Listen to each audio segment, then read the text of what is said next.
Coucou la famille, en bambote ebele bisika bizwi bino boboto bondeko na kati ya mabota la bino bandeko nanga vraiment toye moi ebimi yenge na bandeko na biso ya bundu ya Congo na église ya PV ya Longo boboto bondeko na bandeko ya catholique. Shalom na ba homme de Dieu ba chantre de l'Éternel ba shalom bandeko toye pona toza bana ya tata bomoko ekolo bomoko. Alors bande konanga toyo ki pasi na motema kobungisa moko na biso na kombo ya Guy Gola leki propre ya Ferre Gola, donc ba Gaulois bazali na matanga. Alors pourquoi pas toya to présenter ba condoléances na biso na famille puis to décortiquer mon muke bande konanga qu'est-ce qui s'est passé liwa e yaka biso nyonso to koleka mais ba solution pe ezalaka eloko tomoni moi compliqué na liwa ya ndeko na biso Guy tokozangisa te to akolobango na lombango tozwata 5 minutes 10 minutes ekozala bien malamu bandeko na ngai kotala awa ndeko na biso mobali asili kolala vraiment azaiso na bomoite azana bomoite bandeko na ngai bozela moke yeyo akufi bandeko za pasi na komona yango ndenge balalisi ye ezoleka mbangu oza tolongola volume nyonso otala bandeko eza pasi na mawa komona ndeko na biso ndenge alali ozela tozongisa ngo na ebandeli ye wana ndeko alali ozela moke vraiment photo zongo c'est là ozela moke awa deja eza na voilà bandeko bozela tomona ngo tozozwa ngo awa voilà ndeko ye wana ezoleka tellement mbangu voilà yeyo ezoleka tellement mbangu faut kozongisa ngo lisusu ezoleka tellement mbangu voilà ndeko ye wana alali ezoleka tellement mbangu bandeko nanga voilà ye wana ezoleka tellement mbangu c'est normal azolekisa ngo tellement mbangu yeyo ndeko awa eza na centenaire je crois de bolobaka cinquantenaire voilà ndeko na biso asili kotika biso bandeko nanga akufi ye wana bosi komona bandeko abeli mwa mingi abeli penza mais jusque là maladie na ye eyebanaki te bon tant mosusu eza maladie moko famille eboyaki koexpose yango ou bien eza maladie bandeko baka ezomonana te bamemaki ye pa baprof basali na nzambe bamemaki ye pa ya paster Mutombo oyo alobaki paster Mutombo te paster oyo aseka oyo paster Mukuna bamemaki ye pa paster Mukuna oyo apesaki biso espoir bino mo boyebi bikolo tokomaka kojembela na baprofesi pesaki biso espoir alobi ke non non non non non ndenge eza wana Guy Gola akokufa te lokola se aye awa na kati ya aseka akokufa te akweyisi asambeleli ye tomonaki ndenge Guy akweyaki mwana mobali oyo alingaka kolata azalaki mutu moko ya bien mais andimi asemilie liboso na nzambe akwei na mabele en tout cas bandeko nanga mais prophétie esimbi te juste pona koyebisa bino ke bandeko nanga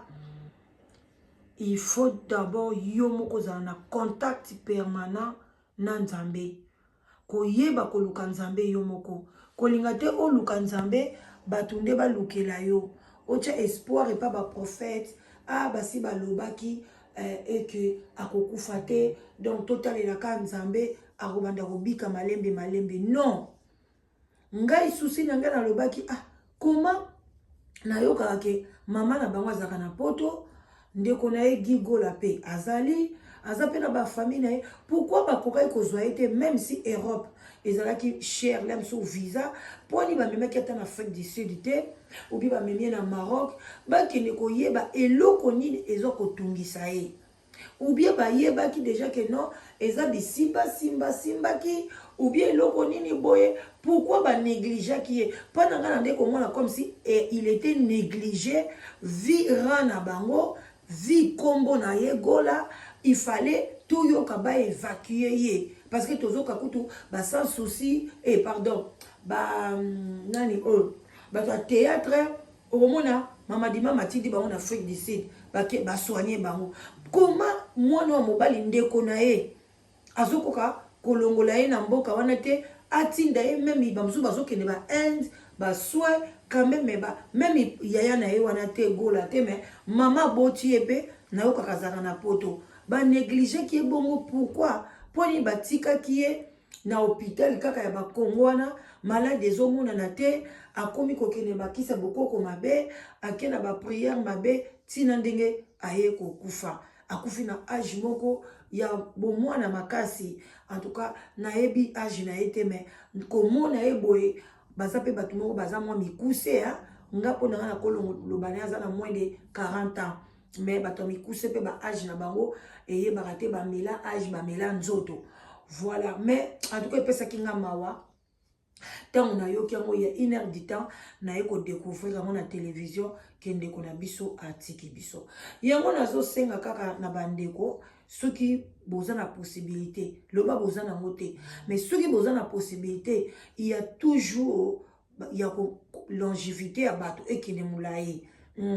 parce que bakisi ezali bapays mpe ezali so tokei pa papa moko boye ya théâtre azalaka libumu monene boye papa wana komona ye en tout cas tondimaka sur te ke ya ndimosi ke akovivre bandeko soka na famille na ye soka na Congo me ya ndimosi asa kufa mais talaka atango bamemi ye na Afrique du Sud baswe oyo azwi tala lelo moi longévité moi tant osu ya ndimosi azali ope ba famille bazomona papa ezosa bango esengo ozomona ata lobi soka kufi na ye quand même bakolobaki abikaka akendaka basoin to négliger basoin te bato ebele bazo négliger basoin mpona baprophétie mpona bapasteur mpona baboye te bomonaka soin wana bakisi oyo tomelaka c'est inspiré de Dieu eza mingi banzete surtout so bayebisi bino bakisi oyo eza naturel neti bakisi biso totekaka bapiblisité bakisi oyo ezalaka biloko moko naturel oyo kenga moko la danoise namelaka ngo oyo kenga moko naza vraiment na expérience ke mwana nangaki boye asali boye bandeko bata ebele anda ozwa lobiko te constipation moko donc imagine donc ocomprendre te mais na bakisi kaka oyo nazo yebisa bino ya aloe vera forêt vert ka bakisi ya forêt vert oyo bomona nakolakisa bino ke parce que tolobi la santé voilà bakisi yango neti oyo ya forêt vert oyo nga mutu namelaka yango oyo eza ya ngai ya forêt vert kisi mosusu ya forêt vert yango oyo mwana amelaka yango oyo bozomona bakisi ya forêt vert bakisi oyo ezosala ke basali yango na baproduit chimique te donc eza babengaka yango bafood alimentaire donc omoni toliaka wana toza biloko ebele bomona awa so na tia awa bomona bakomi naosala bango mpe publicité en même temps mais nazosala yango mpona santé na biso bomona wana biso bomona yango mpe bakomi food alimentaire elakisi ke na kati wana toza na nini oméga 3 toza na nini fish mafuta ya mbisi batie na kati toza na ba huile d'olive na kati toza na babiloko aloe vera donc babiloko eza ke ezolongola biso basucre ezodimine sucre eza kolongola bacrampe eza kolongola oyo atraitaka ebele oyo alongolaka bacrampe oyo alongolaka cholestérol oyo bandeko nanga mais eza nde cher mais tosali nini tosundoli na tosi tolati mingi tole mingi na age oyo ekomi ke sikoyo tozongela bilamba kala mais tobongisa santé moni mpona toza mpe kose rajeunir en même temps voilà alors bandeko nanga soki oza na ndeko oyo ke boza na makoki ndenge bafere egola na famille na bango baza bokoki kotika ndeko na bino na Congo bongo te abanda kotambola na bapaster oui paster akosambelela yo mais il faut koko accompagner na kisi mpona mokuna ndenge aza wana oyo ye apesaki biso prophétie soki abeli amelaka kisi ayaka na France ayaka kosala basoin de santé akokende na Afrique du Sud akenda basoin santé mwana na ye Mutombo oyo aseka aliaki poison aseki na Kinshasa te bakoki kokotisa même na prière na église na bango te basambeli mais papa wana wumelaki na France Belgique mpona basoin tala lelo azonga en forme soki kaka na Congo mbela akufaki deya na poison bapesaki ye et puis poison na bapesaki ye eza soupçonné ke bato oyo amukuna mutu bapesaki ye lelo bakabwana bakoma binemi ozomona ti azomela poison normalement na Bible elobi tokozwa bavenin tokomela bapoison mais tokokufa te mais siko mponi so tozwi bapoison tokufaka parce que ntango baloba likambo wana nzambe alobi non je dois faire un médicament parce que ezosimba te biloko mosusu mpe bakoloba mpe esimbi te mais na kisi esimbi voilà donc bandeko na nga toza vraiment na sango mawa sango moko ya pasi oyo ezosala ke famille Gola baza vraiment na matanga alors nazokende nga molai mingi te naza na misala nanga mike nazosala lobi naozonga nanga mosala ta mpe kitoko moi kitoko en tout cas seke ka nazosenga ke toyeba kosoigne bandeko na biso parce que mpo na ngai namonaki mwa négligence ezalaki moke na famille na bango banégligeaki ye mwa moke et puis baprophétie bokeba na baprophétie ozobela bayebisi yo te okokufa te ale yo mpe okomela kisi ya malunga te okomona badoktere ya malunga te ozwi nyonso otiekaka ke ah non balobi na ngai nakokufa te non il faut faire attention tu comprends il faut vraiment faire attention donc dans le sens que il faut se soigner il faut koyeba ndenge place ni ozotia makolo prière eza eloko bien parce que d'abord c'est le spirituel et puis il y a ka physique mais tant physique déjà commis faut ce qu'on mélange spirituel na physique quand on parle de spirituel on parle de la prière voilà mais ma prophétie ok ndeko na mna zo bela donc bon monango esimbité et pas ya gi esimbité mukuna beta kisete sili ndenge za boy okokufa lisusu te otie makolo awa obiki boy na boy ndeni akufi donc ata makufi bamona kanti mukuna na bi kabaka ta profession ba pesi en plein air yango bino ba pasteur botika ba publicité ndeko pa ko ya bo filmer ete ba pasteur bazoluka ka lo donc so ba moni mutu ayebana même série mobo edingwe akoma ikobela ba pasteur bazolinga balakisaki edingwe soka biki ezanga siko mwana edingwe akufaki bino ba pasteur wana po bobikisa mwana wana te abelaki pe makasi to moni bozalaki na mboka na poni bokenda kobikisa ete bolingi ba buzz tina musala nzambe gi azobela ye na église na yo pourquoi il faut kaka o filmer eza normal te oku filmer pourquoi sambelela ye lakisa prière asala boye ndeko mobali fongola motema osimba kisi osimba boye eloko ni commission boye ozana nyonga mwasi ya bato oboya ki basi ya bato oiskokaki mwana mwasi muto asengi pardon mais après olakisi kende boye ata lelo soki nzambe azwi molimo na yo directement oki kopema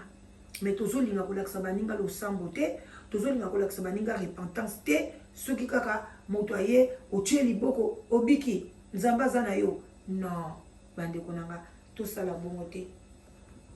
vraiment tosololi tokutani lisusu bakala mingi te bozala malamu partager l'émission bolaike yango ekozala bien en tout cas tokutani nzambe amona bino moi kitoko bye bye wana mama leki na bino la danoise na bosani te soko lingi obenganga soko ozoluka mobali ozoluka mwasi site de rencontre ezali otolobaka live together ezosunga bamabala tala ete yango c'est le moment tango yango oza na chéri na yo obeta mwa tour alors soko oza na ete ocontacter la danoise na 0044 50 0044 74 59 62 52 17 voilà Tobandeli 0044 74 59 62 52 17 obenginga ozwinga to tikelinga message na ko rappeler yo et kozala tokos na ndinga mukete. Alors bozala bien, de gros bisous, tokutani bakala mingi te. Bye bye.